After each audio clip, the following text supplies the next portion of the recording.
Praise the Lord. எனக்கு அன்பான தேவனுடைய பிள்ளைகளே, இயேசுவின் நாமத்தில் உங்களை வாழ்த்துகிறேன். இந்த நல்ல காலை நேரத்தில் வேத வார்த்தையுமாய் உங்களை சந்திப்பதில் நான் மகிழ்ச்சியாக இருக்கிறேன்.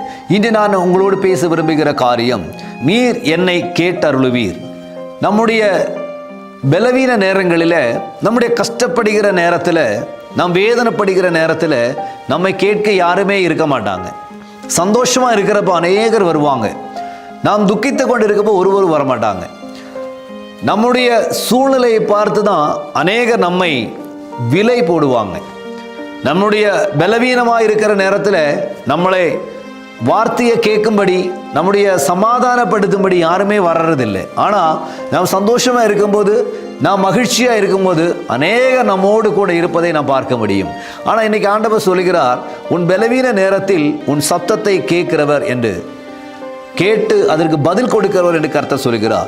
ஒரு வேத பகுதியை நான் காண்பிக்க விரும்புகிறேன். சங்கீதம் 86வது அதிகாரம் 7வது வசனம். நான் துயரப்படுகிற நாளில் உம்மை நோக்கி கூப்பிடுவேன், நீர் என்னை கேட்டருளுவீர். அருமையான தேவனுடைய பிள்ளைகளே, இந்த வேதத்தை நான் பார்க்கிற பொழுது, துயரப்படுகிற நேரத்தில் உம்மை நோக்கி நான் கூப்பிடுவேன், நீர் எனக்கு கேட்டருளுவீர் என்று வேதம் சொல்கிறது.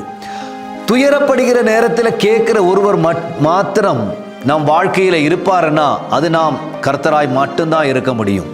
அவர் மட்டும்தான் அந்த நேரத்தில் பதில் கொடுக்க முடியும். மற்றவங்க எல்லாம் நம்மளை கைவிட்டு போகிற நேரம், மற்றவர்கள் எல்லாம் நம்மை உபேட்சித்து போகிற நேரம். ஆனால் ஆண்டவர் சொல்கிறார், உன்னுடைய துயரப்படுகிற நேரத்தில் நீ என்ன நோக்கி கூப்பிட்டீங்கன்னா நான் உனக்கு பதில் கொடுப்பேன், உன்னுடைய அந்த கூக்குரலை நான் கேட்பேன் என்று கர்த்தர் இன்னைக்கு சொல்லுகிறார். இன்னைக்கு என்னுடைய வார்த்தையை நீங்கள் கேட்கும் பொழுது எத்தனை பேர் இன்னைக்கு துயரப்பட்டுக்கிட்டு இருக்கிறீங்க?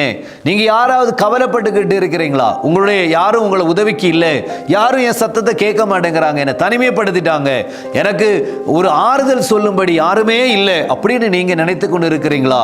உங்களுடைய அந்த இருக்கிற இடத்தில் இருந்து நீங்க சொல்லுங்க, இந்த வார்த்தையை வாசித்து சொல்லுங்க, என்னுடைய அந்த இக்கட்டான நேரத்தில் நான் அவரை நோக்கி கூப்பிடுவேன், எனக்கு பதில் உண்டு என்று நீங்க சொல்லி இன்னைக்கு அவரை பார்த்து நீங்க கூப்பிட்டீங்கன்னா உண்மையாகவே உங்களோடு பேசும்படி, உங்களுடைய அந்த குறைவுகளை நிகழ்த்தும்படியாக தேவன் உங்களோடு இறங்கி வர அவர் உண்மை உள்ளவராக இருக்கிறார்.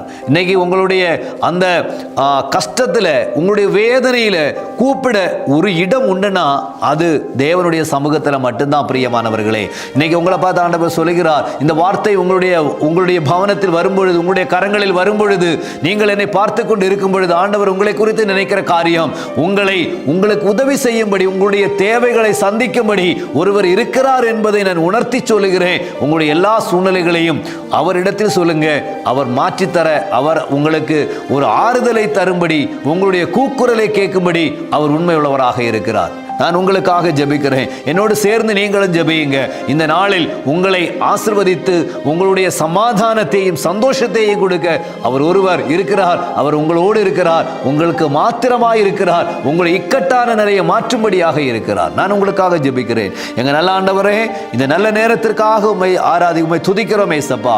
உமது பிள்ளைகளுக்காக நான் ஜெபிக்கிறேன். ஆண்டவரே, எங்களை துயரப்படுகிற நேரத்தில் உம்மை நோக்கி நாங்கள் கூப்பிடுகிறோம், எனக்கு மறு உத்தரவு கொடுப்பீர் என்று வேதத்தை நாங்கள் வாசித்தது போல உமது பிள்ளைகளுக்கு ஆமென், நீ மறு உத்தரவு கொடுத்து தேவைகளை சந்திக்கும்படிக்காக நான் ஜெபிக்கிறேன். நீங்க அப்படி செய்வதற்காக நன்றி. இயேசுவின் நாமத்தினாலே ஆசீர்வதிக்கிறேன். இயேசுவின் நாமத்தில் எங்கள் பிதாவே, ஆமென், ஆமென். God bless you. கர்த்தர் உங்களை ஆசீர்வதிப்பார். ஆமென்.